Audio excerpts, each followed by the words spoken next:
Кемпирабад маселеси биздин коомду азыр аябаганда куш туруп атат. Бийлик мурдагыдай эле депутаттарды, саясатчыларды, коомдук ишмерлерди өздөрүнүн талабына тартып, өздөрүнүн позициясын жылдырганга аракет кылып атат.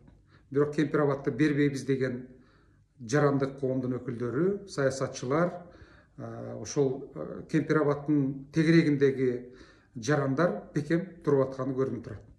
Бийликке канчалык каршылык, башка пикир көп боло турган болсо, бул жакшы мамлекеттин көрсөткүчү. Мен ушул каршы турган адамдарды туура деп эсептей элем.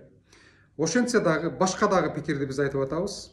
Эгерде бийлик ошончолук эле Кемпирабадты бергиси келип атса, анда бириккен демократиялык кыймыл биз сунуш кылдык. Бүткүл элдик референдум аркылуу чечим кабыл алалы, ошонун жыйынтыгы менен ишке ашыралы. Экинчи сунуш. Азыр мынакей Ливан менен Израиль, Армения менен Азербайджан дагы ушул жол менен кетти. Алар башка кадыр барктуу уюмдарды, кадыр барктуу мамлекеттерди ортомчу кылып, ошолор аркылуу чечүү жолдорун дагы издеп атышат.